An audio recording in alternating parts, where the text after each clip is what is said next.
জনপ্রিয় কণ্ঠশিল্পী নাজমুন মুনিরা ন্যান্সি জাতীয়তাবাদী দল বিএনপির রাজনীতির সঙ্গে যুক্ত। এ কারণে গত 16 বছর নানাভাবে বঞ্চিত ছিলেন তিনি। অনেক অনুষ্ঠানে তাকে গান গাওয়ার সুযোগ দেওয়া হয়নি। আওয়ামী লীগ সরকারের পতনের পর তিনি কাজে ব্যস্ত হয়ে পড়েন। পাশাপাশি এ কণ্ঠশিল্পী তার এতদিনে বঞ্চনার কথা সোশ্যাল মিডিয়ায় লিখেছেন।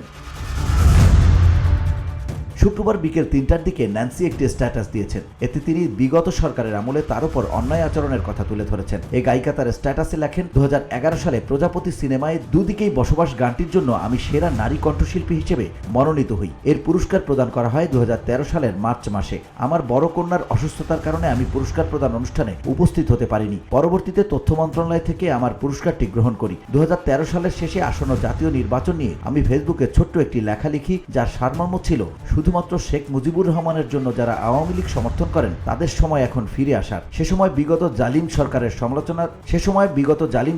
সমালোচনা অনেকেই করেছিল। তখন কিছুটা স্বাধীনতা অবশিষ্ট ছিল, কিন্তু রাতারাতি বারুদের মতো আমার লেখনী সোশ্যাল মিডিয়ায় ছড়িয়ে পড়ে। ফলাফল, ফেসবুক পোস্টের একদিন পরেই মধ্যরাতে আমার নেত্রকোনার বাড়ি ঘেরাও করা হয়।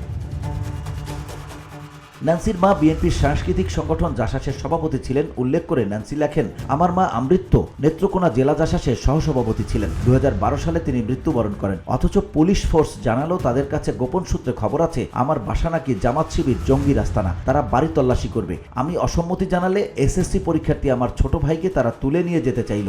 আমার সাথে অনেক বাকবিতণ্ডার পর তারা চলে গেলেন। বাধ্য হয়ে আমি প্রেস কনফারেন্স করলাম। আমি মিথ্যা মামলা থেকে বাঁচলাম, কিন্তু হয়রানি বন্ধ হলো না। হয়রানির তালিকা লম্বা, অনেকেই নিশ্চয়ই জানেন। যারা জানেন না তারা আমার কমেন্ট বক্সে গিয়ে বাংলাভিশনের ইন্টারভিউ দেখে নেবেন।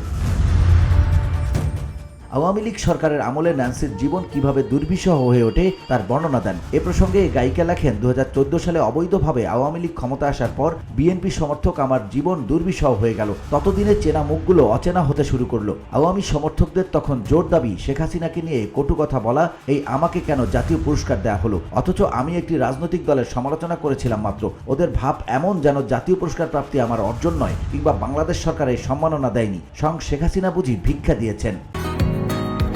বসুন্ধরা, উত্তরা, বনশ্রী, কুড়িল ও বাড্ডা সহ রাজধানীর বিভিন্ন স্থানে অভিজাত ও অত্যাধুনিক মানের ফ্ল্যাট কেনার এক নির্ভরযোগ্য প্রতিষ্ঠান প্লেজেন্ট প্রপার্টিজ লিমিটেড। তাই আপনার স্বপ্নের আবাসনের জন্য আজই যোগাযোগ করুন। Pleasant properties limited, where destiny matches eventually।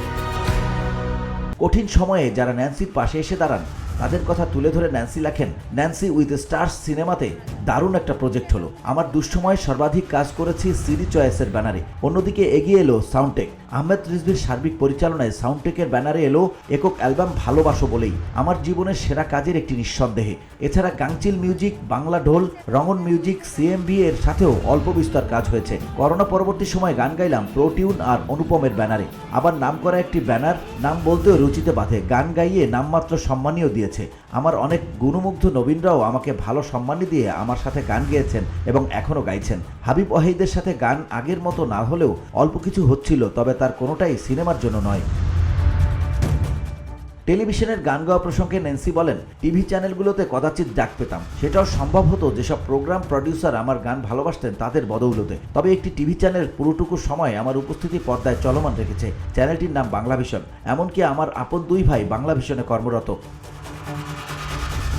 সবশেষে ন্যান্সি লেখেন, প্লেব্যাক সিঙ্গার হিসেবে আমি বিগত 11 বছরে 11টি গান সিনেমার জন্য গেয়েছি বলে মনে পড়ে না। ফিল্মে আমার সব জনপ্রিয় গান 2014 সাল পর্যন্ত সীমাবদ্ধ।